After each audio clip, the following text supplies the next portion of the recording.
Hello everybody, this is Des from Movies According to Des, and today I'm going to review Neighbors 2 Sorority Rising, starring Seth Rogen, Zac Efron, Rose Byrne, Chloe Grace Moretz, and Dave Franco, who is James Franco's brother.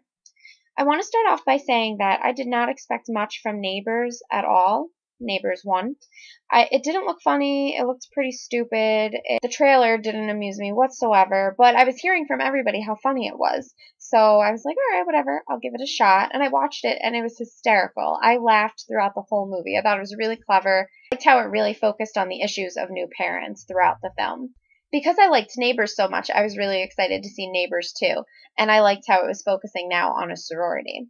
I was very hopeful that it would keep up with the first one and make me laugh just as much, but sadly that wasn't the case. It definitely was funny. I laughed a lot, but not nearly as much as the first one, and it was a little dumber. But what I loved about Neighbors 2 Sorority Rising was that it focused a lot on inequalities that women face, and especially in sororities compared to fraternities. I liked how it discussed sexism in schools and fraternities and sororities. I also really liked how it actually used real-life examples of fraternities in the film.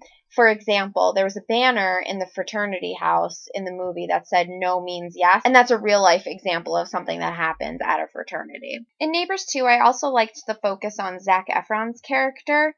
In the film, all of his friends are kind of moving on, getting married, getting jobs, careers, moving on with their lives. And he's kind of stuck in the past, and he focuses on the fraternity, and he becomes kind of obsessed with this sorority and wants to help them out. But even they realize that he's stuck in the past and refer to him as an old dude. I liked Efron's character development. I thought that was a good focus of the film.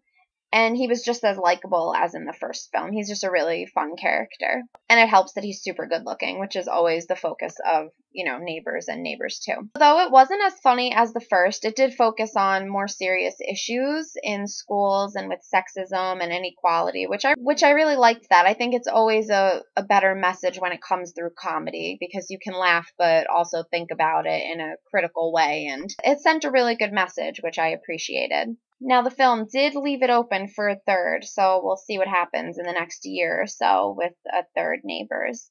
So I would definitely check this out. I thought it was cute, and I had quite a bit of laughs, not as much as the first, but I was still laughing quite a bit. And I just love the dynamic between Seth Rogen and Zac Efron, as well with Seth Rogen and Rose Byrne. I think they're all great characters, and I thought Chloe Grace Moretz was a great addition to the film. She played a great character, and I think she's a great actress. So let me know in the comments below what you thought about the film, and as always, follow me on Twitter, SoundCloud, Facebook, all those things. Alright, until next time.